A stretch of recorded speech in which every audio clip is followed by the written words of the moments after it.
जब जनता की आवाज सीधे एसपी तक पहुंची, जब थाने में इंसाफ का दरबार सजा और जब शिकायतों पर तुरंत एक्शन दिखाई दिया तो तस्वीर बदली, भरोसा बढ़ा और उम्मीद जगी। जी हां, मोतिहारी में पुलिस अधीक्षक स्वर्ण प्रभात ने पुलिस मुख्यालय के निर्देश पर जनता दरबार की श्रृंखला को लगातार आगे बढ़ाते हुए रघुनाथपुर थाना परिसर में जनता दरबार का आयोजन किया, जहां बड़ी संख्या में फरियादी अपनी समस्याओं और शिकायतों को लेकर पहुंचे।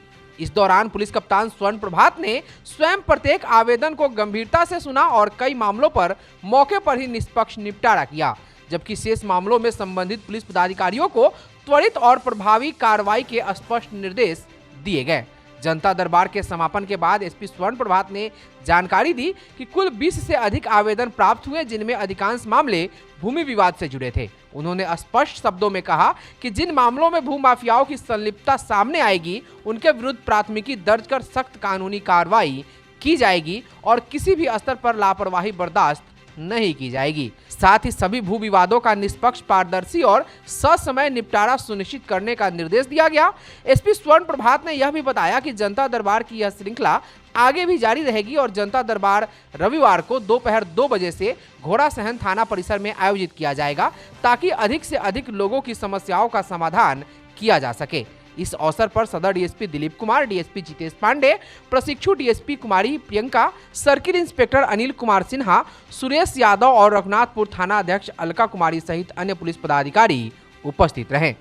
सुनिए इस अवसर पर मीडिया से बातचीत करते हुए एसपी स्वर्ण प्रभात ने क्या कुछ कहा। इसमें कुल 18 लोग उपस्थित हुए। इसमें से अधिकतर मामले जो थे वो भूमि विवाद से संबंधित थे और जिन मामलों में स्पष्ट दिख रहा था क्रिमिनल इंटेंट सामने वाले पक्ष का, तो उन वैसे मामलों में प्राथमिकी दर्ज करने का आदेश दिया गया है। कुछ मामलों में जो शनिवारी जनता दरबार जो होता है अंचल कार्यालय में, उसमें समाधान होने लायक मामलों को जनता दरबार में भेजा गया है और उनको कहा गया कि कल शनिवार को जनता दरबार में उपस्थित हो जाए।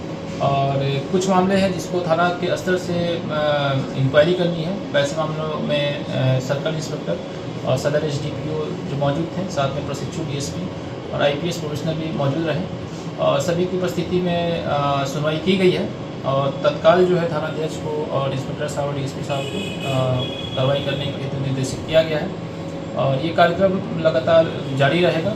और अगला जो जनता दरबार है वो हम लोग घोड़ासहन थाने में करने वाले हैं, जो रविवार को किया जाएगा। रविवार को 2 बजे से जनता दरबार जो है घोड़ासहन थाने में किया जाएगा। नव वर्ष की शुरुआत आमतौर पर लोग पिकनिक, घूमने फिरने और मनोरंजन के साथ करते हैं, लेकिन पूर्वी चंपारण जिले के कोटवा प्रखंड अंतर्गत दिलमन छपरा गांव के किसानों ने इस नव वर्ष को एक अलग और प्रेरणादायक संदेश के साथ मनाया। गांव के सैकड़ों किसानों ने एकजुट होकर पर्यावरण संरक्षण का संकल्प लिया और बड़े पैमाने पर वृक्षारोपण कार्यक्रम में भाग लेकर समाज को नई दिशा देने का काम किया। यह पहल न सिर्फ प्रकृति के प्रति उनकी जिम्मेदारी को दर्शाती है, बल्कि आने वाली पीढ़ियों के लिए एक सुरक्षित भविष्य की मजबूत नींव भी रखती है। यह पर्यावरण संरक्षण एवं वृक्षारोपण कार्यक्रम मोतिहारी वन प्रमंडल के सौजन्य से नेत्रिका फाउंडेशन और पर्यावरण संरक्षण गतिविधि के संयुक्त तत्वाधान में आयोजित किया गया। कार्यक्रम के दौरान किसानों के लिए पर्यावरण की पाठशाला भी लगाई गई, जिसमें पर्यावरण संतुलन, जलवायु परिवर्तन और कृषि पर उनके प्रभावों को सरल भाषा में समझाया गया। बड़ी संख्या में उपस्थित किसानों ने पूरे मनोयोग से विशेषज्ञों की बातों को सुना और पर्यावरण बचाने का संकल्प लिया। पर्यावरण की पाठशाला में उपस्थित किसानों को संबोधित करते हुए महात्मा गांधी केंद्रीय विश्वविद्यालय के प्राध्यापक डॉक्टर अमित रंजन ने कहा कि पर्यावरण केवल आज की जरूरत नहीं, बल्कि आने वाली पीढ़ियों के अस्तित्व से जुड़ा विषय है। उन्होंने बताया कि पेड़ पौधे न सिर्फ हमें शुद्ध हवा और पानी देते हैं, बल्कि मिट्टी की उर्वरता बनाए रखने, वर्षा चक्र को संतुलित रखने और जलवायु परिवर्तन के दुष्प्रभावों को कम करने में भी अहम भूमिका निभाते हैं। वहीं नेत्रिका फाउंडेशन के अध्यक्ष सह प्रसिद्ध नेत्र चिकित्सक डॉक्टर कमलेश कुमार ने कहा कि आज सबसे बड़ी चिंता हवा और पानी की बढ़ती अशुद्धता है। उन्होंने कहा कि जिस तेजी से पेड़ों की कटाई हो रही है, उसी अनुपात में वृक्षारोपण नहीं हो पा रहा है, जिससे प्रकृति का संतुलन बिगड़ता जा रहा है। इसका सीधा असर किसानों पर पड़ रहा है, जहां असमय बारिश और बदलते मौसम के कारण फसलें बर्बाद हो रही है। ऐसे में हर व्यक्ति को पेड़ लगाने की जिम्मेदारी खुद उठानी होगी। पर्यावरण प्रेमी विनय कुमार ने अपने संबोधन में जीवन और प्रकृति के गहरे संबंध पर प्रकाश डालते हुए कहा कि पेड़ हमारे जीवन का आधार है। उन्होंने किसानों से भावुक अपील करते हुए कहा कि वे अपनी अगली पीढ़ी के लिए अपने बच्चों के नाम कम से कम एक एक पेड़ जरूर लगाएं और उसकी देखभाल करें। यह पेड़ आने वाले समय में न सिर्फ छाया और फल देगा बल्कि पर्यावरण को संतुलित रखने में भी अहम भूमिका निभाएगा। 9 वर्ष के अवसर पर जलवायु परिवर्तन को ध्यान में रखते हुए आम, नींबू, कटहल, आंवला, अमरूद, महोगनी, सागवान और बॉटल ब्रश जैसे उपयोगी और पर्यावरण अनुकूल पौधों का चयन किया गया। करीब 200 पौधे प्रगतिशील किसानों के बीच वितरित किए गए ताकि वे अपने खेतों, घरों और सार्वजनिक स्थलों पर लगाकर पर्यावरण संरक्षण में सक्रिय भूमिका निभा सकें। कार्यक्रम के दौरान पर्यावरण प्रेमी विनय कुमार, किसान बब्बन सिंह, विपिन बिहारी सिंह, सुरेश सिंह, नवल किशोर सिंह, प्रसिद्ध नारायण सिंह, कृष्ण सिंह, चंदन कुमार महतो, संजय सिंह, यादवलाल पासवान, शंभू सिंह, लोकप्रिय राजेश, अशोक सिंह, छबीला सिंह, गुड्डू सिंह, संतोष कुमार और रंजीत सिंह सहित कई ग्रामीण और किसान मौजूद रहे। पूरे कार्यक्रम का संचालन कुमार ओमकार उर्फ सानू ने किया। यह कार्यक्रम सिर्फ वृक्षारोपण तक सीमित नहीं रहा बल्कि इसने यह संदेश भी दिया कि अगर समाज और किसान मिलकर प्रयास करें तो पर्यावरण संरक्षण के साथ साथ आने वाली पीढ़ियों को एक सुरक्षित और स्वस्थ भविष्य भी दिया जा सकता है। मोतिहारी से एक ऐसी तस्वीर सामने आई है जो यह साबित करती है कि नया साल केवल जश्न का नाम नहीं बल्कि सेवा और संवेदना का संकल्प भी हो सकता है। जब चारों ओर लोग 9 वर्ष की खुशियों में मशगूल थे, तब मोतिहारी के बेलवनवा निवासी अनंत श्रीवास्तव ने अपनी दिवंगत माता की स्मृति को जीवित रखते हुए मानवता की सेवा का रास्ता चुना। वर्ष 2025 में स्थापित विद्या नीलम सेवा ट्रस्ट आज उन लोगों के लिए उम्मीद की किरण बन चुका है जिनके पास न साधन है और न सहारा। इस ट्रस्ट की सोच बहुत स्पष्ट है, जरूरतमंदों के चेहरे पर मुस्कान लाना ही इनकी सबसे बड़ी उपलब्धि है। बीते वर्ष 11 अक्टूबर 2025 को मोतिहारी रेलवे स्टेशन पर जरूरतमंदों के बीच भोजन रूपी प्रसाद का वितरण कर इस सेवा यात्रा की शुरुआत हुई थी और उसी भावना को आगे बढ़ाते हुए 9 वर्ष के अवसर पर ट्रस्ट ने एक बार फिर इंसानियत की मिसाल पेश की है।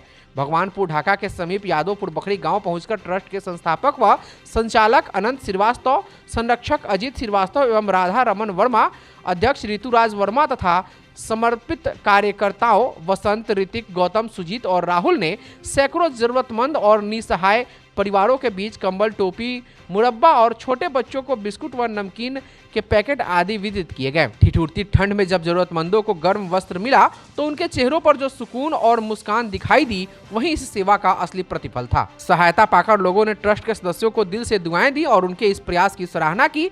विद्या नीलम सेवा ट्रस्ट का संदेश बिल्कुल साफ है, आपकी मुस्कान मेरी पहचान। मोतिहारी की धरती से उठी यह पहल न सिर्फ प्रेरणा देती है बल्कि यह भी सिखाती है कि अगर सोच सकारात्मक हो तो हर दिन और हर साल को सेवा का उत्सव बनाया जा सकता है।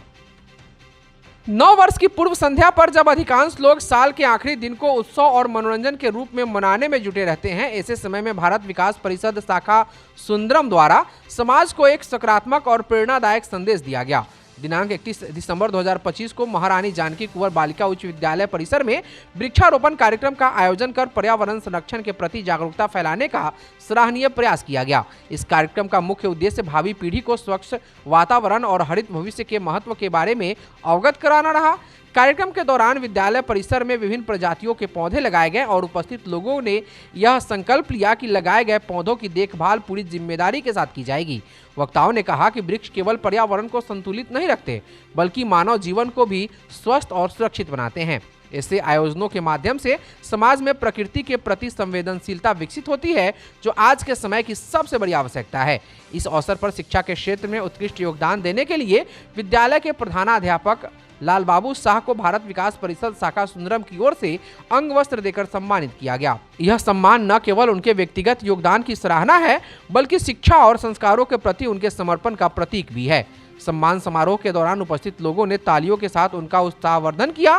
कार्यक्रम में भारत विकास परिषद के प्रांतीय पर्यावरण संयोजक केशव कृष्णा, शाखा सचिव डॉक्टर मनीषा प्रसाद आर्या, कोषाध्यक्ष डॉक्टर सतीश कुमार वर्मा, पर्यावरण संयोजक सुनील कुमार सिंह, सेवा संयोजक रितेश कुमार सहित विद्यालय के शिक्षक एवं कर्मचारी दिल मोहम्मद, अजय महतो, राजेश कुमार, जाफर इकबाल तथा अन्य कई सामाजिक कार्यकर्ता और गणमान्य लोग मौजूद रहे। सभी ने एक स्वर में पर्यावरण संरक्षण को जन आंदोलन बनाने की आवश्यकता पर बल दिया। कार्यक्रम के अंत में उपस्थित सभी लोगों ने यह संदेश दिया कि यदि प्रत्येक व्यक्ति वर्ष में कम से कम एक पौधा लगाए और उसकी देखभाल करे तो पर्यावरण संरक्षण की दिशा में एक बड़ा बदलाव संभव है। एक्सपर्ट न्यूज को इस कार्यक्रम की विस्तृत जानकारी भारत विकास परिषद शाखा सुंदरम की सचिव डॉक्टर मनीषा प्रसाद आर्या के द्वारा दी गई। भारत विकास परिषद के द्वारा और उनके जितने सदस्य हैं, खासकर डॉक्टर मनीषा जी, केशव जी, सुनील जी के द्वारा एमजेके विद्यालय को वृक्षारोपण के लिए चुना गया है और इन लोगों के सौजन्य से एमजेके प्रांगण में 2 वृक्षारोपण किया गया है। और जैसा कि हम लोग जानते हैं, भारत विकास परिषद के द्वारा विगत 7-8 वर्षों में बहुत से वृक्षारोपण का कार्यक्रम एमजेके विद्यालय में किए हैं और उस वृक्ष का हमने संरक्षण किया है और वह वृक्ष आज हरा भरा खिलखिला रहा है। और ये वृक्षारोपण जो है सो हर विद्यालय में होना चाहिए और विद्यालय के साथ साथ यह एक सामाजिक काम है और पर्यावरण से जुड़ा हुआ भी कार्य है। तो हम तो चाहेंगे कि पूरे चंपारण की धरती से इसका शुरुआत होना चाहिए। बिहार और भारत स्तर पर वृक्षारोपण का कार्यक्रम होना चाहिए और एक नारा तो जरूर ही लगना चाहिए कि 1 मैन 1 ट्री होना चाहिए। अगर इस तरह से एक आदमी एक वृक्ष को अगर लगाते हैं तो पूरा भारत एकदम हरियाली हो जाएगा और पर्यावरण से जो प्रदूषण हो रहा है उससे हम बच सकते हैं। तो हम भारत विकास परिषद के सभी सदस्यों को एमजेके परिवार के तरफ से हार्दिक बधाई और शुभकामनाएं। धन्यवाद। हम लोग भारत विकास परिषद से कई बार इस प्रांगण में महारानी जानकी कुंवर विद्यालय के प्रांगण में आकर पौधारोपण किया है और आज उस पौधे को हरा भरा देखकर मन गदगद हो गया। और लाल बाबू शाह जी को इस कार्य के लिए हम लोगों ने चुना, इसलिए कि इन्होंने बहुत ही ध्यान से पौधा का संरक्षण करते हैं और हमेशा हम लोग को ये साथ दिए हैं। हम लोग 7-8 वर्षों से इस विद्यालय में आकर काम किए हैं और आज वही पेड़ छोटा सा लगाए थे, आज बहुत बड़ा दिखाई दे रहा है। इसके लिए हम तहे दिल से इनको धन्यवाद देते हैं और बार बार इन्होंने हमें संतावना दिया है कि बार बार आप आइए, आपका स्वागत है इस प्रांगण में। इसके लिए भी इन्हें धन्यवाद देते हैं कि आज ही नहीं, आगे भी हम लोग इनके विद्यालय में कार्यक्रम करेंगे। हम लोग विद्यालय को इसलिए चुनते हैं कि यहाँ संरक्षण हो। यही कार्यक्रम हम लोग 2 दिन पहले मुजीबगंज बालिका विद्यालय में किए, वहाँ भी यही हम लोग प्रण लिए कि सर इसके संरक्षण आपके हाथ में है, आप अवश्य इसका ध्यान देंगे। उन्होंने संतावना दिया कि जरूर सर मैडम इसका ध्यान दिया जाएगा। इसके लिए विद्यालय के सभी विद्यालय में हम लोग का कोशिश रहेगा कि जाकर हम लोग इस कार्यक्रम को करें और बच्चों को इससे ऑक्सीजन मिले, यही हम लोग का मुख्य उद्देश्य है।